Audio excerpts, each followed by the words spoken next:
right in the middle of tax season, and boom, another stimulus package dropped on the front doorstep of the Treasury Department and IRS. Joining me to talk about all things that you need to know about is Raphael Tulino, the spokesperson for the IRS. Hi, Raphael.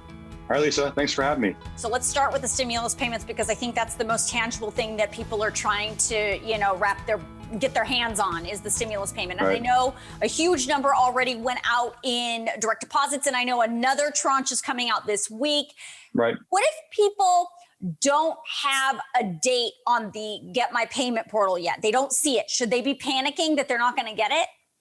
No, I don't think so. I mean, geez, that law just passed about 10, 12 days ago now. So, and we've immediately started administering, as you say, it's at least 100 million or so of direct deposits that have gone out already, checks and debit cards this week, I think with an official pay date of May 24th. So, certainly you'll be looking out for those, but give it some time for it to trickle out, get through the system and all that. By mid-April or so, perhaps if you haven't heard anything or you're not in receipt of it, then take a look. But we're still asking for some patience here. Give it some time, especially considering the enormity of what we have to administer and the amount of checks going out. So people should not panic that these checks will continue to roll out in the next few weeks.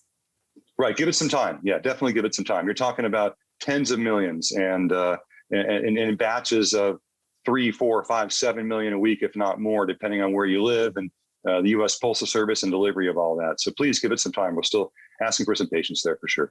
Okay. The other thing I want to talk about is tax returns, because I know a lot of people are, very stressed out. And, the IRS website says 21 days, the goal is to get your return to you in 21 days. But lots of people are out there telling me that they have waited 30 days, 40 days, 50 days. They have not seen anything. Should that worry people? Filing electronically and choosing direct deposit 3 weeks or less for most continues to be the goal for the agency. Now, that said, this is not a normal year. This enormous piece of legislation, these economic impact payments we're having to administer, plus the filing season started late, February 12th, because of the second round.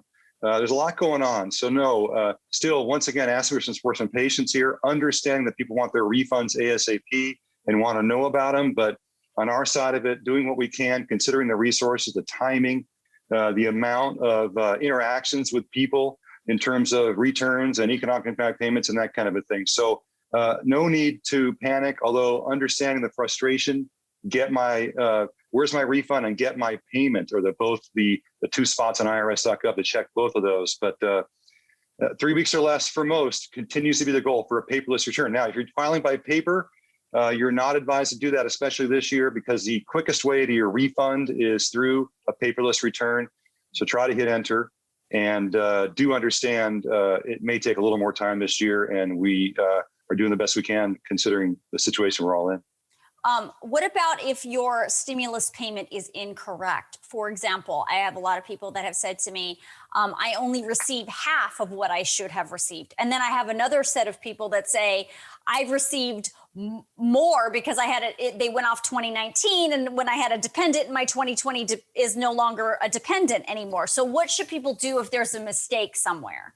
If I understand it right, I believe if you're overpaid, you don't have to pay it back. But if you're talking about EIP 3, Economic Impact Payment Round 3 here, that's the first thing for that. The second thing is, if we're basing it on 2019 or 2020 returns, so if the income levels have changed one way or the next, if you didn't get the full amount, I believe the agency will be taking a look at your 20 return and adjusting based on that. That means you could get more at some point down the road, and how we administer that internally and get that to you is to be determined, but I believe that's on the table as well, to be sure. Okay. And also just worth noting that there's a new deadline. It's not April 15th to get your return in anymore. Right. It's May 17th, and that was moved last week. That was done obviously in consultation with Treasury. And why? I guess you could say a lot of unusual circumstances due to the pandemic. I guess that's a good way to describe it. More time for people to get together and finish their returns. More time for tax professionals to take care of business, because we had a compressed season here from February 12th to the late beginning, as I mentioned. So a lot of reasons behind it. The first $10,200 of your unemployment benefit, if you make less than $150,000 a year, is now tax-free under the American Rescue package. So what does that mean for people who have already filed their return? What it means is one thing, is please do not file an amended tax return for that. So the IRS is aware of it. And in terms of administering that internally, I don't want to tell you something that isn't exactly completely true, but as I understand it, we're going to work behind the scenes there to get people the money back if they've already paid taxes on unemployment. Now, how, when, where, why, not exactly sure at this particular moment, but the bottom line is not to file an amended tax return, and more official guidance will be coming, but I believe it'll be in that ballpark. What kind of word of caution would you like to put out there to people who are just trying to race to get their tax return out? And there's a lot of room, I would imagine, for error based on all of the things we've been talking about. Yeah, take your time. And I guess more important this year than any other year is to be sure it's accurate and correct the first time. Nobody wants a notice from the IRS telling you things have been delayed because you've had errors on your return we need to fix. At the same time, nobody wants a delay in their refund either. So even though people are desperate for their refund and their economic impact payments, and that's completely understandable, it's a good idea just to be sure you have an honest and accurate return the first time so it doesn't have errors or something along the lines of the discrepancies that can delay it. And therefore, the IRS would have to take a closer look. Now, that said, a lot of returns need review for a variety of reasons, and that's normal. But really nothing is normal, so to speak, in 20 and 21 here, considering all that we've had to administer.